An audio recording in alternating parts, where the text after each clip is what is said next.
Big pass Tamil season 9 இந்த வாரத்தோடு சேர்த்து 5வது வாரத்தின் முடிவை எட்டியுள்ளது. ஆனால் இந்த சீசன் முந்தைய சீசன்களுடன் ஒப்பிடுகையில் ரசிகர்களிடம் பெரும் அதிருப்தியை சந்தித்து வருகிறது.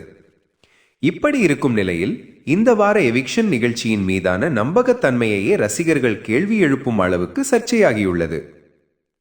பிக் பாஸ் குறித்து தொடர்ந்து அப்டேட்டுகளை வழங்கி வரும் ட்விட்டர் பிரபலம் இமாத் இந்த வார எவிக்ஷன் குறித்து கடுமையாக சாடி பதிவு ஒன்றை வெளியிட்டுள்ளார். இமாத் கூறியதாவது: பிரவீன்ராஜ் இந்த சீசனின் வலிமையான போட்டியாளர்களில் ஒருவர். ஒவ்வொரு டாஸ்கிலும் முழுமையாக ஈடுபட்டு சுறுசுறுப்பாக விளையாடியவர். ஹோட்டல் டாஸ்கில் விருந்தினர்களாக வந்த முன்னாள் போட்டியாளர்களும் அவரை பாராட்டி ஸ்டார்களையும் வழங்கினர்.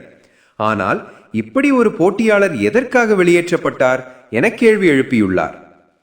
மேலும் அவர் எவிக்ஷனில் கடைசி நிமிடம் மாற்றம் ஏன், மதிய உணவு இடைவேளையின் போது உண்மையில் என்ன நடந்தது என்ற கேள்விகளையும் முன்வைத்துள்ளார். இமாத்தின் இந்த பதிவு தற்போது வைரலாகி வருகிறது. இதை கண்ட பலரும் பிக்பாஸ் நிகழ்ச்சியில் பாலிடிக்ஸ் நடக்கிறதா என்ற அதிர்ச்சியுடன் கேள்வி எழுப்பி வருகிறார்கள். மேலும் மக்கள் வாக்குகளை வைத்துதான் எவிக்ஷன் நடக்கிறது என்று சொன்னார்கள். ஆனால் உண்மையிலேயே அதுதான் நடக்கிறதா எனவும் பலர் சந்தேகிக்கின்றனர்.